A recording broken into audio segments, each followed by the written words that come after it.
Good morning, afternoon, evening, wherever you are, and welcome to Nerd Tube. And it's time to talk about Cousin Cheeto's favorite show in the entire world, God. Star Trek Prodigy. And this is episode 15, the Masquerade. Now, jokes aside, Cheeto, how did you find this episode? It was another episode of Prodigy. I, I don't know what else to say besides that. Yeah.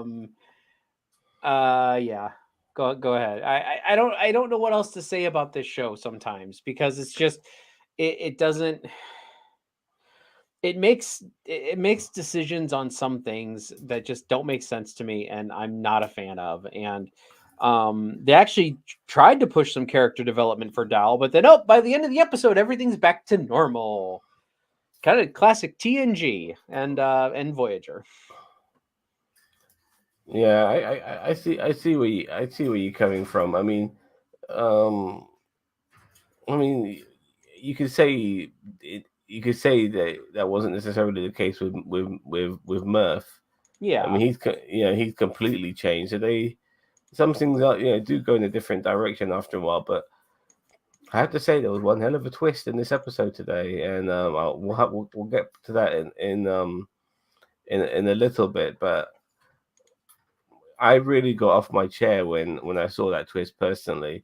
But okay, Actually, uh, Daniel Vance called that twist. He called the well, I don't think he exactly called that, but he called that twist like a couple weeks ago because he said that they did look that ensign and Gwen look very familiar, like very familiar. They have the same eyes, and he was saying Daniel Vance said that there was something between them two. He thought that it was the genetic person that that they got, what I mean, technically did get the genetic code from that person because it's obviously her mom, I guess, kind of. or But they're the same person, I think, but the dad and the daughter, they're just because she's not unlike children being offsprings, this person's a clone, yeah, So but anyway, it's both of their yeah, genetic material right there, like just petri dish instead of intercourse.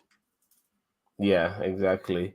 So in this episode, our Prodigy crew, they're in the neutral zone, an area that we constantly hear about, but not necessarily an area that we tend to delve into that much in Star Trek. Would you agree?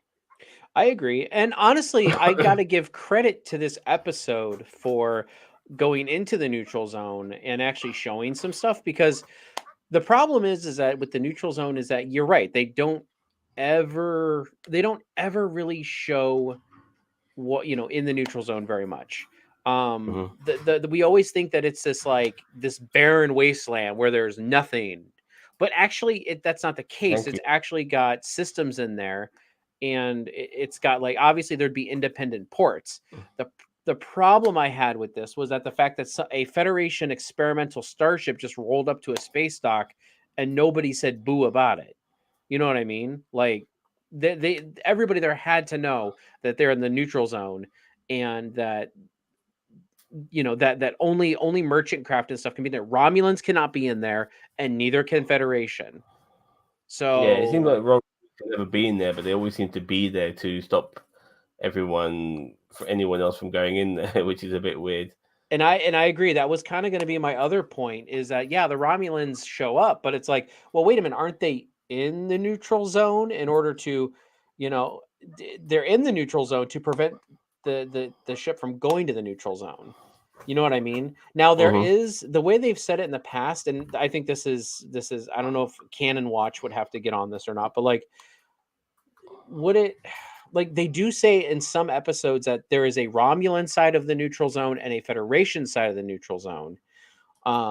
So I don't know if, like, the neutral zone is one big area, but then there's like the Federation side of it and then the Romulan side of it, and then they can only, like, they can't have weapons armed or something in the neutral, because the neutral zone is a demilitarized zone. So you're not allowed to have you're not allowed to do military maneuvers or anything like that in the neutral zone. As I said, I don't know. I actually did a little bit of research on this, and there's a lot of conflicting There's, because I was interested too. I'm like, wait a minute, if the neutral zone is like this, that why do they say the Romulan side of the neutral zone? Like, is it in Romulan space, or is there an actual part of the neutral zone that's Romulan side? Why were the Romulans allowed at the border of the neutral zone and the Dauntless was not? Like, that's what I'm saying. It's like, it makes no sense. There have to be borders. Either they're allowed in the neutral zone and they're not. And actually, the neutral zone is too Hold on. big for them to just. The neutral zone is just too big for them to just be looking at each other across the way. So, you Yeah, I okay? mean, yeah, there's a lot to the neutral zone, and it never really ever really been explained too much. It's just an area of space. Romulans are there. Get the hell out, Federation, and you're not allowed to enter the neutral zone. And that's really all I ever really thought about it, knew about it. It was a bit of an enigma, the neutral zone, as far as I was concerned, as a Star Trek viewer. But it was good to finally go in there and see what's around and all of that. And lo and behold, one of the things that we do find out is obviously this particular planet, which what's the name of the captain? Is it Akana? Who's up with them? Yeah, Eye Okana, patch. yeah. Yeah, Yeah. yeah, yeah. Okana. He seems to know about that particular planet because he's smuggling goods to it. And they have a tether there, also known as an elevator in this particular episode. And they go down to it and they visit this sort of Blade Runner like planet, so to speak, a bit of Blade Runner mixed with Tron, so to speak. And I have to admit, the visuals were pretty good. Looking at it, some of the animation, it looked okay. And prior to all of that as well, like the real Janeway, Vice Admiral Janeway, she wants to go in there. We get a nice little cameo from Admiral Jellicoe. Yeah, Admiral Um, Jellicoe showing up yeah, again. who would have thought he would still be around? You know what I mean? Well, he was in one of the previous episodes, but I mean, yeah, I mean, you're right. Like, I mean, he's still popping up here and there. So, but yeah, I no, I, I I go ahead. always liked that. When he was captain, Jellicoe, I had always liked him. For some reason, people made more of an issue of his captaining style than I think they had than it needed to be. But I always thought he was a decent captain personally. And if it I wasn't for always him, thought he was Dinah Trobe was Captain. still wearing. Sorry. I always thought he was Captain Jericho, because he was the Ayatollah, a Starfleet Ola. Yeah, I don't think everyone will get that particular joke, but nevertheless, um, it was a nice little coming from him, just reminding Janeway that you can't go in there. Janeway obviously wants to go in there because she's ruled by her emotions as a captain. She really is, if you think about it. And she, if in a way she said it will be no better than the Romulans if we broke the rules and went in there. Considering she doesn't trust the Romulans and so on, but she does think that to herself that the Romulans would go in there. It's amazing. I never really picked up on the Trill lady. Obviously, we know who she is later on, but at the time, I didn't realize how much she was in a way trying to manipulate Janeway, as much as she was doing on this particular episode. She really was, and almost questioning Janeway and stuff like that. And after we saw her, the first officer, who reminds me of Shaggy as a Andorian, you know, telling Janeway, not to do certain things. I guess you can understand why the troll lady was doing it as well, because Janeway can become she's old school in a way. She's a rule breaker. So I guess being in the Delta Quadrant for such a long time, made her realize she didn't need to follow the rules as much because she had nobody really to answer to, so to speak. Well, But I'm pretty yes, sure she answered when Starfleet probably went through her debriefs. When she got back from the Delta Quadrant, I'm sure she had quite a bit to answer for. Maybe not in a criminal sense, but like she bent the Starfleet rules a decent amount out in the Delta Quadrant. I mean, there were probably a couple yeah, she instances. did. So, and I get it. Like, she was trying to get her crew home, and I can't say I wouldn't have done some of the same things, but I think the rule, like bending the rules, the Starfleet rules out there was kind of it was kind of a necessary evil. Exactly. So Starfleet told Janeway not to enter the neutral zone for any reason. Yes, they did, Jem. So So, but once we follow our motley crew of protostyle people, majority of them are there. Only Zero and Jacob are left behind because they're like the engineers of the crew. So they're trying to repair the ship. Because one of the reasons why they're at this particular port is their nacelles damaged. Their central nacelle, which I never, it doesn't even look like a fucking nacelle, but whatever. You know what I mean? You know, I gave up trying to figure out the design of that ship anyway.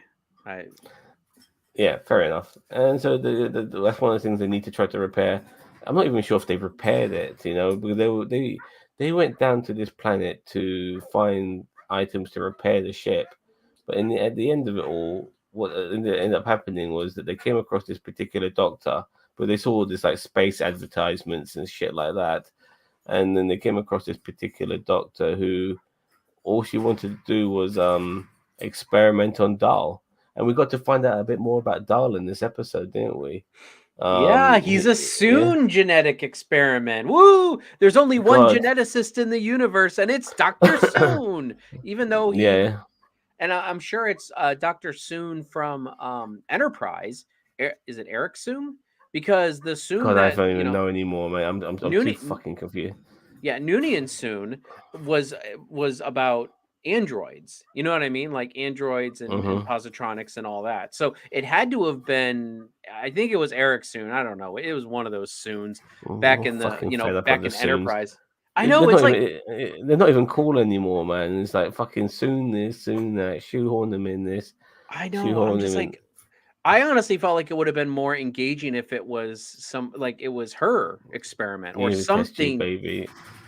Yeah. like so that was one of my big issues here with this episode was that and we got Dal, who honestly I think Daniel Vance also called this was that like he was a genetic amalgamation of a bunch of different races. Well, he said that he might be Chakotay, and that's where I Yeah, disagreed. yeah, Because no, if the, I didn't think that either. if he's Chakotay, then Dahl is a dead man. Because there's no way Janeway will let Dahl live if fucking if it means we've already seen it before with Tuvok. Yeah, so Or maybe this is Janeway's redemption arc where she does not destroy Dal and there's no lets redemption for Chakotay. that. No, there's no way Janeway would do that. She's searching all over the fucking world for fucking all over the universe. Sorry, for Chakotay, and then she finds out some kid she has no idea about is Chakotay. She'll take especially if that person. I mean, it looked like he was genetically made up of various different races. That means there's a whole bunch of lives in that one boy. If that means saving them over him, she would make that call, in my opinion. Yeah, Multiple people. So, anyways, regardless, he seems to be an amalgamation of all these different alien races, and the doctor herself who explains this to him says, I can improve you, I can give you an upgrade and stuff like that. And Gwen rightly tells him you don't need improving. But yeah. he just can't help himself, can he? You But know? here is a point where I thought that they had a great chance to kind of build on Dal's character and do that. Like I was actually excited when he stayed behind and he said, "How long is that procedure?" Because I'm like, okay, like I can. This is good. Like we're gonna see a different Dal. I mean, I didn't. And then they went to this whole metamorphosis. Like I don't even know how to describe it where he's like changing into all the different races and he's getting like Andorian antennae and Klingon ridges and Vulcan ears. Yeah. I'm like, oh God. I'm like, please stop. Just please stop. I didn't mind him using like one at a time, maybe, where it's like, when he needed to be aggressive, he used the Klingon. And like I get that the ridges and he was able to do that. And then when he was trying to think, he used but then like everything started coming through at the same time. And I'm just like, oh, like no, this is bad news bears. Like I almost wanted him to end up like that. I'm like, keep him like that. I don't even care. Keep him. Whatever. Let him have a Tellarite face. Let him have a Klingon ridges. Let him have Andorian antennae, and uh, and Vulcan ears. Like just let it happen. I don't even care. Well, but before all that started to happen to him, he when he catches up with the rest of the crew, he starts using very big words, and he then mocks O'Connor for being an idiot, and by trying to explain things in layman terms, and then obviously the Romulans catch up with them, and then he decides to put his new skills to the test, and that's when he starts to mutate, and he gets all these different bits and bobs to him, and initially it's pretty cool, but this is also when O'Connor leaves him, by the way. So O'Connor's now on this particular planet. He's left them. I'm not sure if you feel okay about O'Connor being, that sort of person. I mean, I thought it was nice for them to throw another character into the mix. I didn't hate that. It's a nice throwback to a TNG character, but yet there's not enough about him that they can't play with it a little bit. So I thought that was actually, I thought that it was good. Well, It's in his character to cut and run, but at the same time, it's like then they're that kids as well, and all of that. yeah. Like it just seemed like there was one moment where it was like I'm not sure if like him and Gwen, Dahl and Gwen, that is, are gonna have some sort of romance because Oh, please he God, seemed no.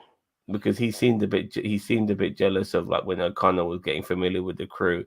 He seemed to be a bit jealous of O'Connor getting to be friendly with Gwyn, and only because it's he himself maybe likes Gwyn. I So hope not. I don't want any of that. I mean, I get it. Like they're gonna try to push a romance, but I don't want that. I think honestly, I feel like some of our best Trek is stuff that they don't push relationships on. Like Gwyn and Dal, no. You know what I mean? Like I don't think any of these characters need a romance or anything like that. I mean, just because they're horny teenagers does not mean that they're, that's what we want, from them. But I don't know. I agree. No, I agree.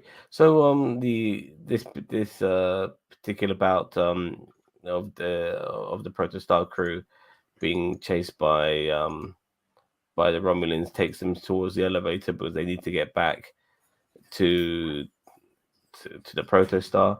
All this time, like Murph, he's in this ball, by the way, because he He's seemed in to a be hamster ball. yeah, he's in a hamster ball. Earlier on, he was running around shooting lasers everywhere, and so they decided to put him in a hamster ball.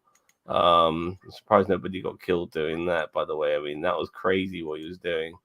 But he's dying to get out. He's bursting. It kind of reminds me of my fucking birds right now, dying to get out of my cage.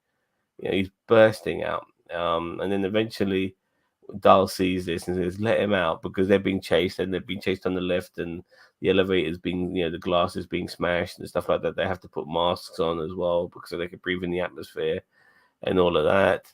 And then he comes out and he goes full on fucking kung fu master and starts beating the shit out of everyone, which was, I don't know how to take that, but I guess I like the fact that they mentioned they got a new security officer, and it's going to be. I mean, personally, rok-tahk's good enough to do that job as well, but I like the fact that they want to make her a science officer. And just going on about rok-tahk, personally, her enthusiasm is always it's very impressionable. I do like it. I don't know how you feel about it. She's always eger to do stuff.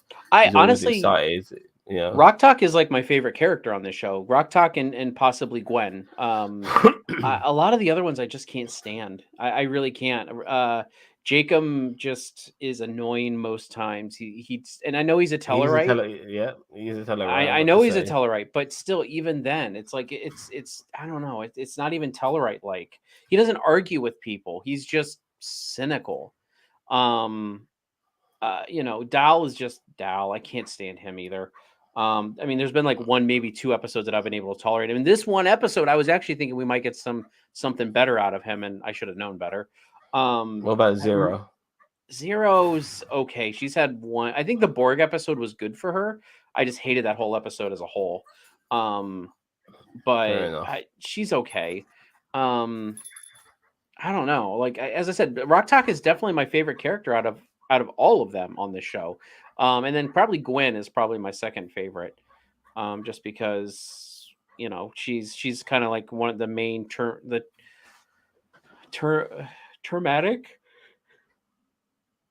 I think is the word I'm looking for. But yeah, I don't know. Well, when they're on the lift, they find out that Dahl has been experimented on, but he's got this little white thing at the back of his neck, which obviously becomes significant later on in the episode. but they Well, no, removed that. no, they experimented. No, he had that chip installed by the geneticist. Yeah, that's what I'm saying. Yeah.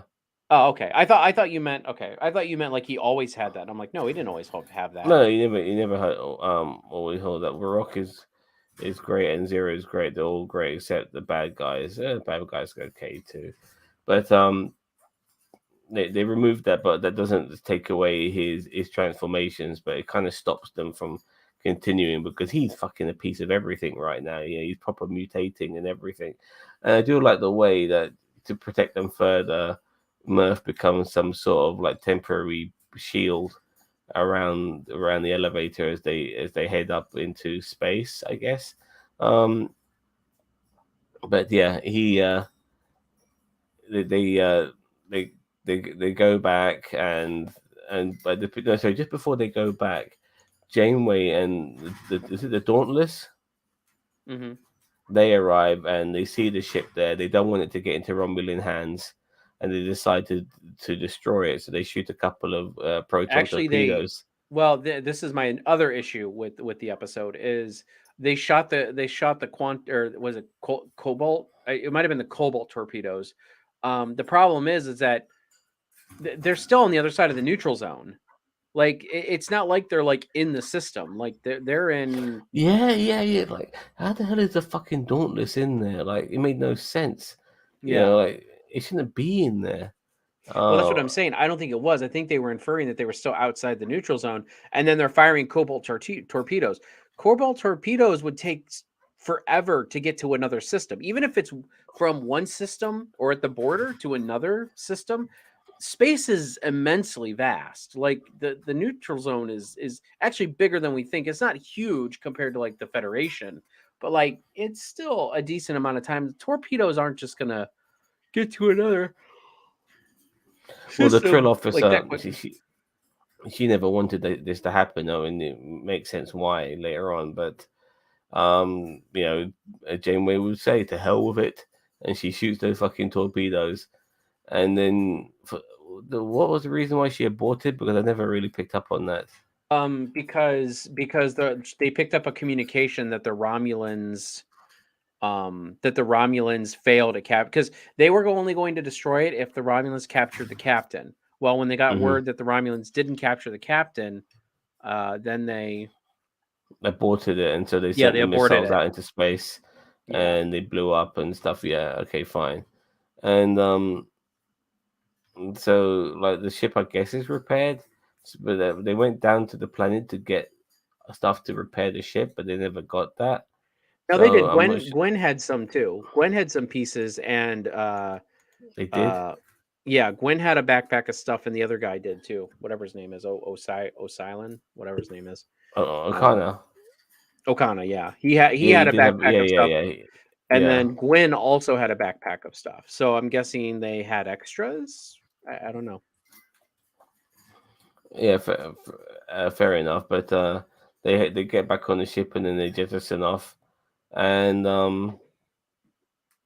and then we get, in my opinion, one of the most probably the most amazing twist of the show so far, where the trailer like where obviously Janeway she's in pursuit of that ship because that's become her Moby Dick, so to speak, and the Trill officer, we then see her go to speak to the diviner, and next thing you know, she wants to try to remind him. Now it just so happens that the table in their room happens to be Dreadnought, which is the General Grievous looking character, and then Well, she herself is, yeah, sorry. I think Dreadnought. I think that's her version. Like, what was the other guy's? What was the other bad guy's name? I don't remember. No, that was Um, him. That was his name, Dreadnought, I think. was it his name? But Okay. but but then she herself, the Trill lady, she then transforms herself, and we find out that she happens to be Gwen from the future. Now we got a lot of shit, by the way, from a particular person. His name is Jim Light. Um, what is it? He goes, Gwen is not from the future. I think we'll see Gwen's birth. I think the Diviner will do something to Ensign Asenia, who has the same eyes as Gwen, to turn her into Gwen. Oh, so that was Daniel Vance's comment, Mm-hmm. and this guy called Jim Light basically gave shit to him for that. Hold on, where's his comment? Jim Jim Light's comment is not there for some reason, I wonder if he but he might have deleted it after he realized that he kind of looked a bit stupid, and in a way, Daniel Vance was pretty spot on. There's no tube. You're not instilling confidence in your critical thinking skills if that's your response. Prodigy does a lot to explain things to children. The problem is you assholes don't listen to them. And Gwyn's not from the future. The Diviner is. He travels back in time to the present of Prodigy. He made Gwyn during this time. We've seen her birth race. He's totally wrong now. He's totally wrong. Because obviously the Gwyn we've seen. I mean, there's more to it. With time travel is a bit bizarre, but this Gwyn who we've seen is a future Gwyn, and she seems to be the bad guy. And it's weird in a way because the diviner himself might end up being a good guy who might not want to be what he used to be after seeing future Gwyn, I mean, especially if it was comes. that Gwen or was that just another? That was Gwyn. Was That that was Gwen? definitely, yeah, he the nose, the hairstyle, everything, and it was older as well.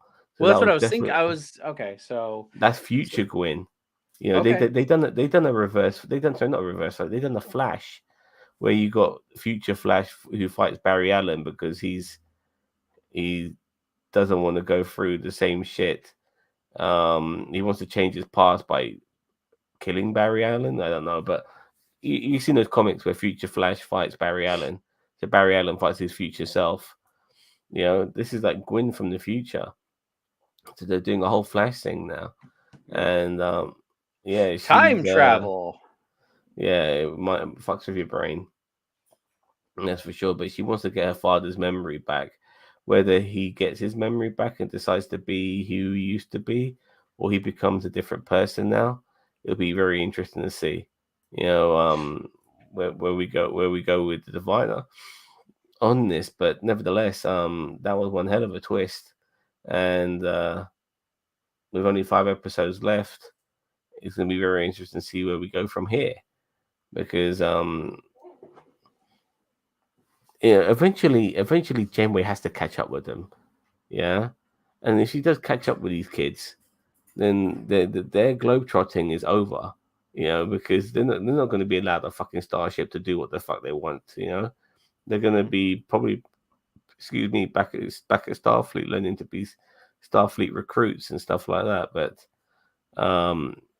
if Gwen is with them, then her future is still not written. So I mean, her future is up in the air, or maybe it's preordained. Who knows? It's just really fucking weird. Yeah, It got away from all of us, dude. Don't worry about it, man. It got Um, away, but I will say this though, Daniel Vance. I will say this: your theories were close to spot on. You said that let me just repeat what you said. You said theory. Given the Diviner and Gwen are from the future, I think we'll see Gwen's birth. I think Diviner will do something to Ensign Athena, who has the same eyes as Gwen, to turn her into Gwen. Now that wasn't necessarily the case, but you weren't too far away from being spot on. You know what I mean? So yeah, all right, so Daniel Vance is listing it out for us. Ferengi, Romulan, Andorian, Bajoran, Human, Vulcan, Maquis? Maquis is not a race. Maquis is an organization. Ryzian, Insectoid, Tholian, Suliban, Orion, Gorn, Dominion, which I guess Dominion would be Jem'Hadar, maybe. Hirogen, which is a Delta Quadrant race. Sona, which is from Star Trek Insurrection. Kazon, obviously, from Star Trek Voyager. Dal is full of different genes. well, multiracial characters have been involved in Star Trek before, so but this guy takes it to another fucking level.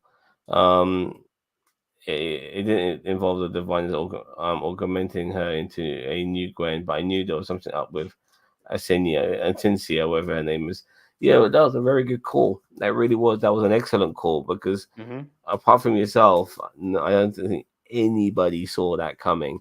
And the fact that, in a way that you've got this traditional, bright-eyed sort of ensign who wants just to, who fangirls the captain or whatever, and is very much by the book, so to speak, being this entirely different person all along, was undercover. I think it's brilliant. I really do, and it really caught me off guard, and it's probably one of the best twists I've seen in Star Trek. In the way they pulled it off, it was really good, and but we've seen this ensign character for many episodes now. Just in the background and all of that, and bravo to them for being able to pull that off. I loved it, and now I can't wait to see the next episode. I really can't. It's gonna be interesting. Overall, though, what concerned me a little bit is the fact that eventually this crew will be caught up by Janeway, and you can't have them be sort of renegade space explorers. That's going to be that won't work, in the long run. Eventually, they have to pay their dues, so to speak. But if they do, they won't be space explorers anymore. Unless they're part of a bigger unit, so to speak. So, yeah, it's gonna be interesting to see what happens when that comes to an end, because you might not be able to do a season two the traditional way for this particular show. Ensign Listen, is a double agent. No, yeah, Ensign. listen, Jim. This is full on spoilers every week, so I mean, Yeah, we appreciate you being here, but if you haven't seen the episode and you don't want to be spoiled, you kind of you know what you're getting into here. Ensign's not necessarily. Ensign is Gwen. The Ensign is Gwen from the future. I'm spoiling the fuck out of it for you now, mate. Yeah, Ensign, yeah, as well, you know, Ensign is Gwen from the fucking future. She transforms into Gwen. She goes full on Mystique and changes into something else. In Janeway's recent official log, she states Picard would have never forgive her if she had endangered the peace accords by entering the neutral zone, chasing. Fuck Picard, dude. That guy rule breaks all the fucking time. You I was know about what to I say, and mean? what I don't know why is Picard matter all that much? Like, Yeah. All of a sudden, Picard gives a fuck. Like he fucked with time travel and all of this sort of shit. I mean, he broke the rules. You know. And all of that. Yeah. So like all these captains we watched at some point, they weren't the arbiters of fucking goodness and all of that. nah, They Cisco committed war crimes. You know what I yeah, mean? Like, yeah, yeah, yeah, yeah, I yeah. mean, listen, Cisco's my favorite captain, but that doesn't absolve him of just to get Eddington, like having war crimes against him. Like Janeway had some war crimes too, but Cisco, man, he was not dicking around. Exactly. So that's where episode 15 leaves us. It leaves us now I'm not sure if we're on I heard for the grapevine that we might be on another mid-season finale. Um I will check. Hold on. so I did not hear that, but I mean that doesn't mean it's not true. you've seen the episode Um, twice. You sure, Jim? You it says the next episode comes out in 7 days. So Oh, fair enough. That's good. I That's mean good that's to just what it know. says here though. So I don't know. I mean we'll see. I guess The station they go for repair resembles a drill weapon used by Nero to destroy destroy Vulcan. Vulcan. Yep, I do remember that, and it's actually quaint that it's in the Romulan neutral zone. So you figure that there would be. They also did the Romulan Tal Shiar agents did the whole space diving thing like that they were doing in Star Trek 2009. They were using a lot of that technology too. Well, this is what kind of bugs me a little bit because Starfleet always goes on about how they not necessarily getting involved in other cultures and stuff like that. They don't interfere. Yeah, this particular planet likes to do augmentations and space splicing and God knows what. And apparently that would be against Starfleet regulations. Mm-hmm. So what regulations does Starfleet have, or what right do they have to tell other planets what to do when they also mention that too as part of their manifesto? It gets a bit confusing sometimes, if you know what I mean.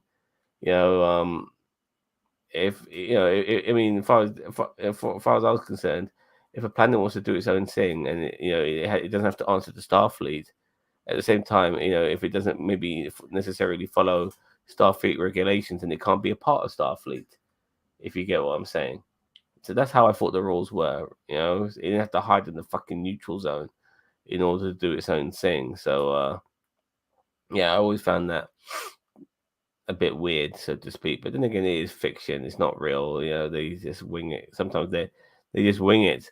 Um, they've already aired several of the upcoming episodes in Croatia already. What the fuck? Huh. I did not know that. I did not like. How come? Like, was it an error that they aired Well, them, or is I it don't just? know, but Jessie Gender, like I saw her review of this episode, and she had already seen a batch of episodes up to episode 15, so she had already seen them in advance, and so she mentioned that, but she hasn't got any more episodes to see after that in advance. So 16 and onwards will be just like everyone else. Oh, Paramount made a mistake. Oh. Fair enough. Ah. Daniel Vance, you need to watch The Tulsa King. I'm reviewing that, by the way. That is fantastic. Watch that show, mate. You will thoroughly enjoy it. I am all over that show right now. It's become my new favorite show, and all of that. But all right, so that was the episode of Prodigy. I'm gonna give it. It's between 7 and 8. I think I'll give it an 8. I thought that twist just made it into an 8. It was an okay episode until then, but that twist just took it to the next level at the very end. I just didn't see it coming, and it was a really nice surprise. Oh, Wednesday, yeah, I need to watch that as well. Yeah, I need to watch Wednesday as well. I'm gonna try and squeeze that in. There's a whole bunch of shit I need to squeeze in, by the way, or squeeze out when it comes to shit. But yeah, I need to watch that too. I'll try and get a review up as soon as possible as well. There's so much to do at this moment in time. But yeah, but yeah, it gets an 8 for me. I thought this was a solid episode. Cheetah. I'm gonna give it a 6. There were some things in there, and I did not like the doll stuff. Another soon, or a previous Yeah. soon, another genetic whatever. It just the doll shit is getting old, and I mean, as I said, I was hoping for a little bit of change of character here, but no, it's still the same. Yeah, I don't know. I didn't. I this episode, it wasn't as cringe as some of the other stuff, but at the same time, it was just like there was a lot of stuff there that I was just like, I'm like, come on, like really. Um. The twist is what I would have originally probably given this a 4 or 5, but the twist, you're right, the twist was good. And rok-tahk is always great, so that kind of brought it up to a 6 for me. But yeah, I'm still not thrilled with this series at all. I'm interested about this twist because this particular Gwen, if she's obviously the future Gwen, so she would have lived the life of the Gwen that's currently on the Protostar. Mm-hmm. So what would have made her become evil Gwen, so to speak? Because she's obviously evil Gwen now because she's got Dreadnought with her. She's trying to make her father remember who he truly is. I mean, this is the same Gwen who was very indifferent at the beginning of this season when it came to the slavery and stuff like that. What would make her turn to the dark side? To be the Gwen that she is now. That's got me very curious. So I mean, Yeah. and as I said, I don't disagree. I mean, I thought it was like Gwen's mother is what I thought it was. But I mean, I guess if it is Gwen, I guess that is a much different No, because twist. Gwen herself is a clone of her father. Yeah. Because And I because mean, they yeah. yeah they're the last two beings. Well, he's the last being of his particular race. So in order to continue that race, he cloned himself as a girl and made And that person. It made is that sort of, but basically Django Fett, Boba Fett. yeah. Um, it's a genetic upgrade that changed. We saw the changes in. Yeah. I agree. I agree. But how does she never upgraded herself on that particular planet? So how does she get those upgrades? That's going to be interesting. That is a good point. I'm glad you mentioned those upgrades. By the way, it did slip my mind. Like the upgrade from Bane and Batman. Yeah, I mean she had that little white button on the back of her neck. So and she was able, and that was probably what was able to make her shapeshift into a different alien species Hmm. as well. Yeah. So hmm, interesting. So yeah, I can't wait for that. So tomorrow, ladies and gentlemen, we have a double bill here at the Tube. We are obviously going to be talking Titans in the evening, but prior to that, it's the big one, baby. It's England versus the US. Oh god damn it! I can never get it right. The USA right here. England versus USA. And I don't even care remotely. That's why now D Jose is joining you. yes. Now, it's the big one because the last time the England played USA in the World Cup, it's a World Cup game we're talking about. The USA cheekily got an equalizer against us and made it 1-1 in the group stages. The fucking bastards. And funnily enough, United States of America tend to have a good record against England in the World Cup, and hopefully that will end tomorrow when England smashes them.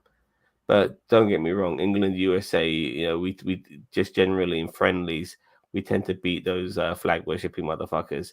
So yeah, um, it will be it'll be a good game. So what a game it'll be! It'll be two teams, totally different rules. They'll be playing by our rules today. Sorry, tomorrow. That's for sure. They'll be playing by the rules that matters and stuff like that. But yeah, it's going to be good. I saw your neighbors Canada play yesterday against Belgium. They were really good. USA, they looked really good against Wales. They should have beaten them, but unfortunately, you let Wales back into the game and you made it a 1-1 draw, which is unfortunate for you guys. Now you have to get a result against England. If you don't, you might be fucked. So we could knock you out of the World Cup if you lose against us Oh tomorrow. no. Yeah, fair enough. But there have been a couple of giant killings in this World Cup. Saudi I'm Arabia beat. happy. I'm happy. You're happy, Sam. Oh, I'm a big fan of football. Like Saudi Arabia, they beat Argentina. That was a good result. I mean, That was nobody saw coming. Especially Argentina were winning 1-0. are we are, Yeah. are we going to talk about all the labor workers that died, like Yes, constructing those 10 stadiums? I I agree. I 100% agree. I when it comes to when it comes to the other side of this World Cup outside of the football, this country should never have gotten the World Cup. They do mention human right issues, and I have to say that even countries like our own, we have the gall to brag about human rights when we're we ourselves are quite hypocritical in certain ways. Hello, Mister Systems, 1966. 96. How are you? Oh, yes, very good.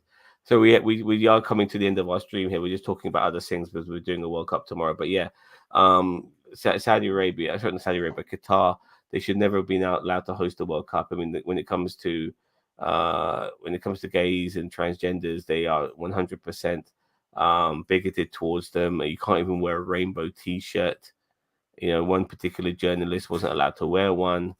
in Qatar, which was a disgrace. They're not. They said they were going to sell alcohol at the stadiums, and then 2 days before the World Cup began, they rescinded that, and they made sure that they knew that everybody was going to come to the World Cup, so they had no. So they're full of shit in that particular sense. Some of the areas, the fan parks and stuff like that, they're really poorly designed. They're making the fans sleep in shipping containers because the country is not big enough to contain an additional 1.5 million people from outside of Qatar. You know how big Qatar is, uh, Cheetah? I actually don't. I'm It, pretty it, sure it's pretty small, isn't it? Or is it it's big? tiny. It's I was about tiny. to say I thought it was small, but It's 100 miles north to south, and oh from god. the top part to the bottom part, 100 miles north to south, and 50 miles east to west from the most western and eastern points. Yeah, And it's there's as I a say, yeah, it's insanely and there small. are and there are some people who've gone to this World Cup and they're going to try and watch every single game. There's one particular YouTuber called Fogden who's going to try and watch every single game at the World Cup because the country being that small, they're capable of doing it. But if I was young, in my 20s, and I had the money, I would give it a shot. But thinking about it now in my mid 40s, the idea of doing that just seems absolutely exhausting.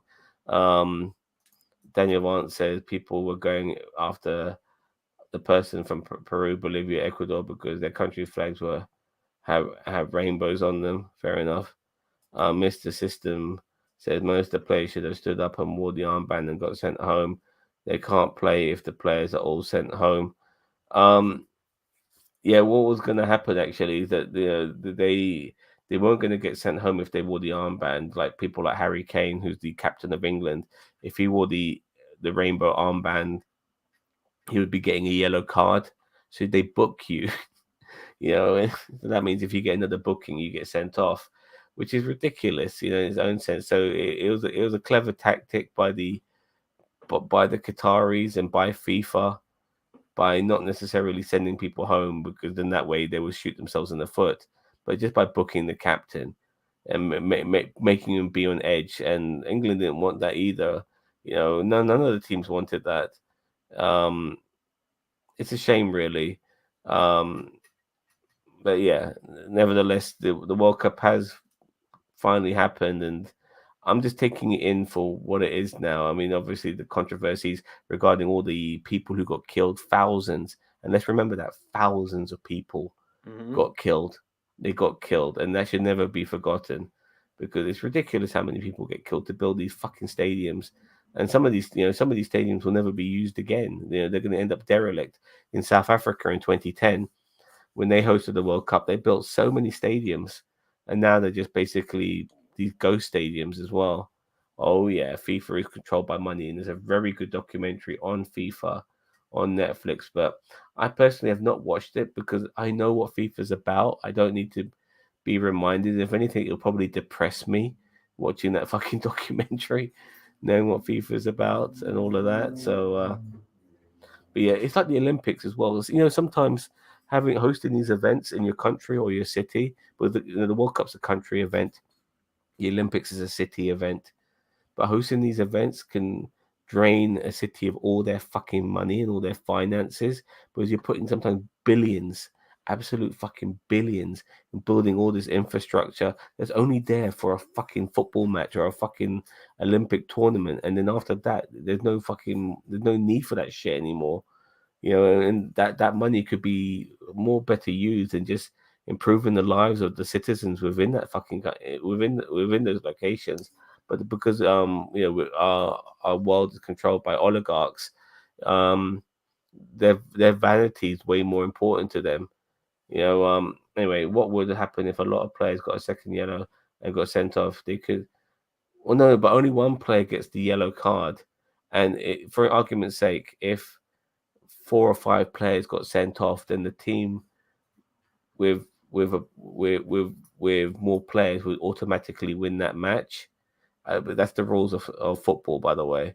So if a team had too many players sent off and they were ineligible to continue a match because they didn't have enough players on their team, then the other team wins 3-0 by default. So but some countries are not necessarily on board. Like if you played Hungary, for instance, luckily they're not in the World Cup. They'll be on the opposite side. They'll be on the side of the fucking Qataris when it comes to this shit because their country's run by a bigoted dictator in Viktor Orban who likes to liken gay people to fucking to pedophiles. Because that's the Eastern European playbook. They do that in Russia too. To scrutinize gays, to to criminalize them. They call them groomers and stuff like that, which is now becoming the tactic in America, unfortunately. Which is why you had that nightclub shooting a couple of days ago, where a bunch of gay people got killed, unfortunately. So, yeah. Anyway, I'm getting a bit too political, and I'm getting a bit too here and there. As I said, tomorrow we'll be back on talking about Titans, episode 5, I believe. Um, I think I so. believe so. I believe we're on 5. I Yeah. think this. Yeah, I think it's the last episode before. Now, Titans has a mid-season break. We already know that it's not coming back until January or beyond. So so tomorrow's episode of Titans will be the mid-season finale. So we can expect some brother blood. Yeah, brother blood. I'll be scared to find out what they do. To be honest, the only thing that gives Qatar pause would be all of it. They don't even give a fuck. I mean, everyone they've been exposed on countless times for the slave mongers and the homophobes that they are. They don't give a flying fuck. Yeah, the inside man. Yeah, exactly. Um, yeah, and I was just earlier, 7 p.m. UK time, wherever time that may be in your part of the world. Two England o'clock. versus US. Yeah, 2 o'clock Eastern. Um, England versus USA. Please join us for that. You have the opportunity to see me miserable or to see me adulated. It all depends on what the result will be, or maybe just if we draw with United States 1-1 or whatever. There's a possibility of that. But I'm dying. I'm dying to make fun of my American colleagues tomorrow, and usually I don't need a reason to do so. I just do it anyway. But I'll have a reason to tomorrow, especially if we beat them. At the same time, if we get beaten by them, you'll see me obviously cry, and you'll see my American colleagues going USA, USA, and all that shit. Let's go, Christian Pulisic, do yes, all those Yeah, we're stupid gonna be we're chants. gonna be flying the American flag. Oh God, We're yeah, gonna be worshiping. We're gonna be worshiping our fast food restaurants. It'll be great. yeah, fucking apple pie, all of that shit. Oh You yeah, know what I apple mean? pie. Yeah, so exactly. So Beef there's a good. jerky. Oh yeah. I like that shit. I have to be honest with you, but yeah, you'll see me having, you'll see me getting it. So there's an opportunity. Like I have family in Iceland, and when England played Iceland, um, and Iceland beat us, oh my god, I never heard the fucking end of it. You know what I mean? So, and now I've got family in Canada, and when England, I've told my Canadian cousin, I really really hope Canada get through to the knockout stages so England can play them, so I can rip you a new one as well. How could FIFA authorities not see all this? Yeah, but they got paid, dude. They got paid. You got set Yeah, set they were Blatter. paid to not look at it. Like that, I mean, that's the whole controversy with Qatar and stuff like that, is that they were paid not to look at it. I mean, the conditions of the workers was just abysmal. Like they were making their food in toilets. Like Yeah. it's awful. Like if you see the conditions, and that's why it's kind of like look, And this, I've but sorry, Cheetah. This was even before, like they gave him they gave him the bid before they even. But once they got it, then Qatar started making it. So they had no idea that Qatar was going to actually treat their workers this way anyway. But nevertheless, they don't give a fuck. These oil billionaires, these Qatari oligarchs, they just throw them a shitload of money, and they go, yeah, no problem, we'll do it, we'll do it. That's basically how it is. Um, Daniel Vaughn says, "I'm sure I'll drop by for a chat with you, Zam. Perfect time to Zam twice in one day. Yes, you'll get me twice in one day."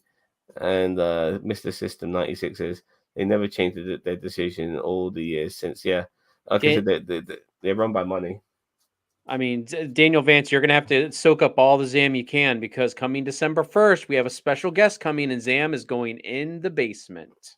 Yes, I'm going back into the closet. I'm going back into the basement because I know for a fact that my nemesis, the guy who tends to always show up in in the month of December, will be here. He will take over from me. Yes, Santa Claus. I'm already frightened to death that Santa Claus will be here to take over from you me. get to you get to have a vacation in a closet. I have to sit here and deal with him. Yeah, he's going to be a handful, that's for sure. But yeah, he's going to be basically taking over for the entire month of December. So I'm not sure so. Uh, I'm not sure if we're doing anything on Thursday next week because that'll be the 1st of December. Because next Wednesday. Prodigy, possibly. So Oh yes, yes, yes. Of course. So you might see him for Prodigy because the last time you'll get me will be uh episode 1 of Willow next Wednesday, which is the third. oh man. So you only get to And enjoy one episode of Willow with us. yeah, and then it's full on. Well, I'll get the hopefully. Willow is more than 4 episodes, and if that's the case, then I I will actually be don't back know. after Christmas when Xanta then fucks off. So yeah, you'll see me after that, and then yeah, but yeah, look forward. Just look forward to it, and don't miss me too much because I'll be missing you, and that'll make me sad knowing that you guys will prefer me over Santa Claus. But that's how it goes, unfortunately. Anyway, we're done here, fellas. It's time for us to vamoose back into our own little realities. What's your opinion on Black Panther 2? Black Panther 2 is better than Black Panther, in my opinion. I agree. Um, I, I never was on the bandwagon like everyone else was regarding the first Black Panther. I thought it was okay, but I thought it was very by the numbers. I thought it was very, yeah, it wasn't very original, so to speak. I've seen these sort of storylines before, but Black Panther 2 was brilliant in various ways because the main character is no longer with us, and the way they wrote that, it was life imitating art, so to speak, and it gave the side characters a chance to shine because they came to the forefront. The supporting cast became the main cast Yeah, in a they didn't way. just throw a replacement in there. Like they Yeah, didn't like yeah. even and I thought that was good because they didn't add. I mean, Namor was obviously the villain per se of the Antagonist. antagonist. But yeah, no, it was really good to see all the side characters come to the forefront and them not try to replace him with or Chadwick Boseman with like T'Challa with a different character. You know what I mean? Like it didn't seem like M'Baku, it didn't seem like Shuri was like taking the forefront. It seemed like everybody kind of got that moment, especially not Lolita, right? What's her name? Angela Bassett, right? Angela Bassett. Yeah, Angela Bassett knocked it out of the fucking park in that movie. Yeah. More than Yeah, Shuri, in my opinion. Shuri did yeah. great, but Angela Bassett, man, was like, Don't forget Boone Claws. Oh yes. We'll try not to. But yeah, we do have a review. That's the link for. Thank you, Daniel Vance. That is the link for our review of Black Panther 2. In my opinion, definitely the better of the two Black Panther movies because it's a very original concept what they were making, and in a way you had no idea what you were going to be watching and where it was going to be going and how they were going to pull it off. It was, when we saw the Black Panther in the trailers, we didn't know who it generally was going to be. There's a whole bunch of contenders to be to take on the throne. I won't mention it who it was, but nevertheless, it just left you wondering what the hell's going on. And some of these characters as well, some of these actors and actresses, they weren't expecting to be pushed to the forefront. They were just supposed to be playing supporting roles. So to be to give them this responsibility and to pull it off so well. Um, yeah, I very much appreciated what they did. It was fantastic, and to all the hate watchers out there who calling Black Panther too woke. I mean, they're just pissed off that there's a lot of black women who are strong characters who are in the movie. The film is set in fucking Africa. It's in Africa. Sorry, Oh, it's in time for Sam to take his blood pressure meds. yeah, and to charge my card. The film is based on African people set in fucking Africa. We already knew these characters existed from the previous movie. So people who go on about that stuff are just a bunch of incels and misogynists who just have an issue with other people existing in this world who don't look like them. So fuck those motherfuckers. Yeah. So Really, really quick, I just want to correct myself. I'm sorry. Tomorrow is not the mid-season finale of Titans.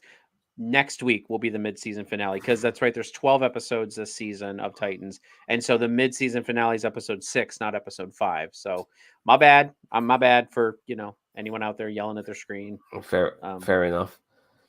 So and like I said, keep an eye out here at NerdTube. There's a whole bunch of stuff we need to watch. If I can binge watch Wednesday in time, I'll try and get a review out for that. And I'm also doing weekly reviews of the Tulsa King, and we'll start Willow as well. And I'm sure there's other stuff in the forefront that I haven't mentioned now that we might pull out here on NerdTube as well. So of course, the Guardians of the Galaxy Christmas special. Yeah, I think that's coming up this weekend, right?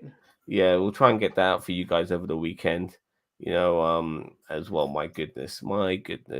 Just when you think there's nothing much to do, a whole bunch of shit falls at your feet at once. So Yep. there you go. All right. So anything more to add, Cousin Cheetah? No, I think we're good. Wonderful. So we'll see you all tomorrow for our double bill. Don't forget to like, share, subscribe to NerdTube, the greatest YouTube channel you never heard of. Take care. Bye bye. And may the